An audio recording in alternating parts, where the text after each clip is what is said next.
Hello. So we're hoping that we're now broadcasting. I have now relinquished things that would give me the certainty that I am broadcasting. So I'm just going to reach over, see if anyone's texting to check that the sound and all of those things are working. We're going to give people a couple of minutes. Sorry if you logged on and were expecting us to start. We were just having a few technical issues. The wonderful thing about having young adults here for Hanukkah dinner means that you've always got some IT experts in the house as well. So hopefully we are now broadcasting and the sound is working and all of those things. And Ben decided that he needed to be awake to wish you all a happy Hanukkah as well this evening. So let's say happy Hanukkah. Happy Hanukkah. So I think that we are about to start. And oh, look, Pam and Debbie, thank you for giving the all clear that we know we're working. It's been a different kind of experience for me this Hanukkah. Something that I've never experienced as a child myself, or as an adult yet until this Hanukkah. My son Ben was in his first nativity, and I was able to watch him experiencing the Christmas story. And it was fascinating for me to go through that journey with him, finding the carols that he was going to be singing on YouTube, and helping him learn the words as he taught me Starry Night and these ideas of the angels singing to him and the bells of heaven ringing and this concept of King of all the world. And I realized that I was expecting the nativity to feel strange, for it to feel odd watching my son performing in that kind of show. But it didn't feel strange at all. In fact, it felt absolutely right, because what we were able to do was have a conversation that otherwise would not have been opened up to us. That of another religion using very similar language, very similar ideas to us, but having their own stories, their own traditions, doing it their own way. Let's go and sit nicely. He's sitting here. And actually being able to make sure that he knew his stories, his tradition, his rituals for this time of year, whilst he was also able to then understand and appreciate the stories of another culture and another religion, so much surrounded by us, and until now, it all being about twinkly Christmas trees and presents and chocolates that were not part of what we were doing, buying or celebrating. And I realized that actually there's something about this time of year which gives us the courage to expose ourselves to other religions, to understand what's going on around us, and to be able to understand our own story and our own being even better. And for it to be in a backdrop of something so different allows us to appreciate our own narrative and our own story all the more. I was on the Beit Din today. I was part of a panel of rabbis on that final piece of people's journey towards conversion. And we had a Turkish-born Muslim with us who was converting to Judaism. And she and her fiancé are currently living in Istanbul, although spend most of their time in London and therefore have been converting through a London synagogue and the London Beit Din. And we were talking about the idea of putting your Chanukiah in the window and where and how that feels safe. And she was saying that neither she nor her partner feel safe putting their Chanukiah these days in the window in Istanbul, but neither do they in their flat in central London either. And that idea upset me terribly. This idea that we have a tradition about being public about this story, but yet feeling that now we're in a time where we don't feel able to be public about our expressions of religion. And actually, in the face of rules in Paris where Muslims are not allowed to wear headscarves and ideas like that, I don't think it's about being Jewish. I think it's about having religion within a culture of other peoples around you. I was thinking about it on Shabbat, after our government had taken the decision to continue bombing in Syria. And we use those words every Shabbat in our Amidah, V'tov be'enecha levarech et amcha Yisrael b'rov oz u'v'shalom. And in your eyes, it is good to bless your people, Israel, with the strength and peace.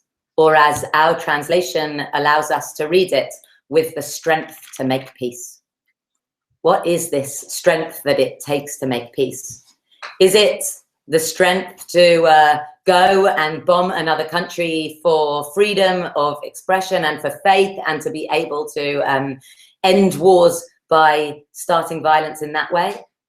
Or is there something around Hanukkah that tells us also that strength to make peace also comes about being comfortable with other ideas around us, really understanding them and grappling with them and coming face to face with them and making those ideas come out of our own mouths to really experience them, yet also be able to find within ourselves that inner strength which allows our own identity and our own stories and our own narrative to come out in its full force, for us to truly be able to publicize the miracle, to put our Chanukiot in our window without fear, whether we're here in London or there in Istanbul, and whatever it is that's going on around us. Perhaps we need to be those people that find the inner strength to make peace, the inner strength to be able to feel confident in who we are, no matter what else is going on.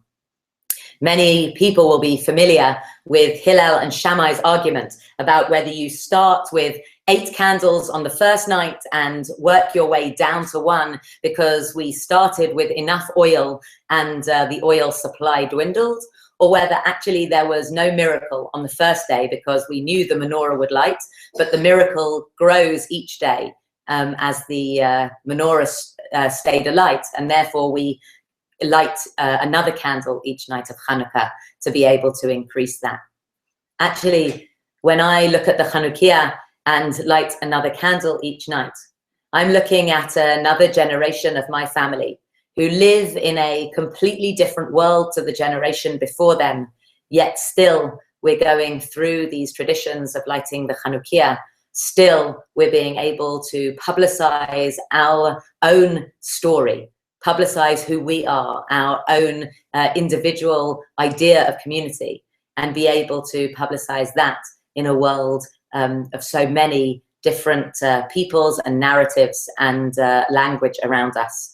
So as we light another candle tonight, perhaps you'll think of the different generations in your family, the different environments that they were living in as they lit their Chanukiah each night.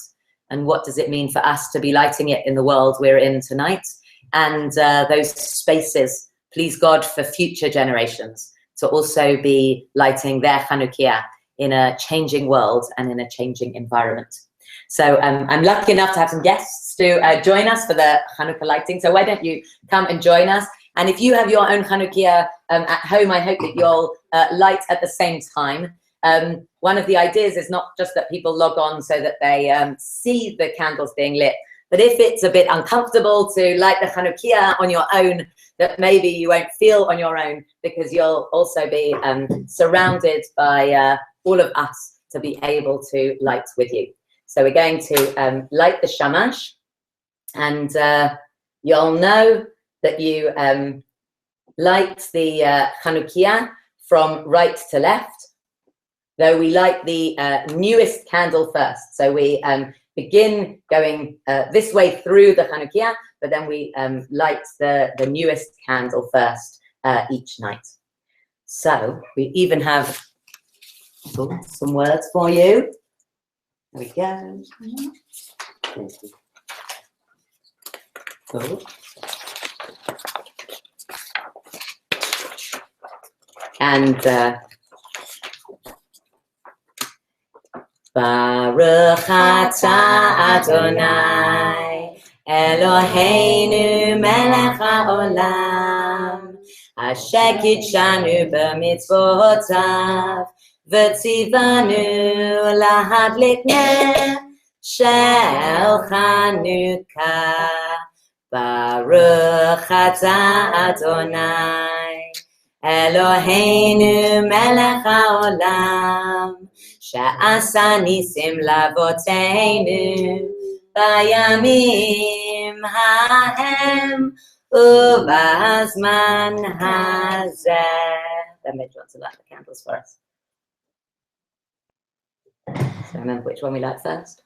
Oh, that's right.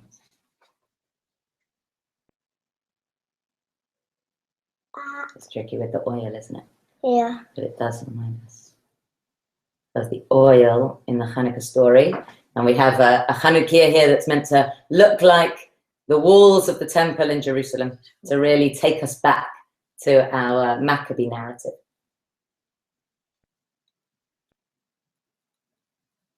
Very good.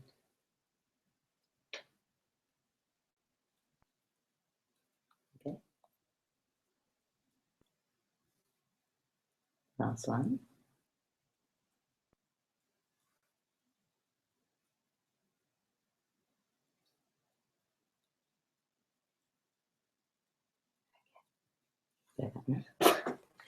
Hanerot halalu anu madlikim, hanerot halalu anu madlikim, al hanisim ve'al hateshuot ve'al haniflaot ve'al hanechamot she'asita la'avoteinu, she'asita la'avoteinu bayamim hahem, bayamim hahem, bayamim hahem, ubazman hazeh. Ma'otzu Yeshuati lechana el-shabeya tikon beit tefilati l'sham toda lezabeya le'et tashbit matbeya mitzam nabeya azekmo bashir mizmo Chanu-casts mizbeya azekmo bashir mizmo Chanu-casts mizbeya. Hanukkah Sameach, everybody.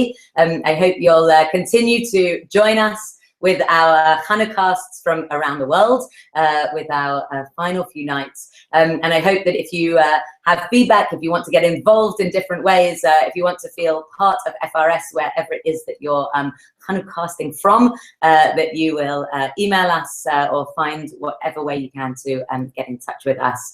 Tomorrow night, Hanukkah lighting will be part of our Friday evening service with Rabbi Sheridan. Saturday night, we go across the world to New Zealand, where Leah Jacobs has been a member of FRS, has been living for the last couple of years, and will be lighting the candles for us. And we'll be finishing with our last night of Hanukkah in Australia with Cantor Zoe Jacobs. So Hanukkah Sameach, wherever in the world you are. I hope that you are finding light in these dark times. Hanukkah Sameach. Hanukkah Sameach. Got chocolate Hanukkah gelt. There we go for you. And we'll stop the recording.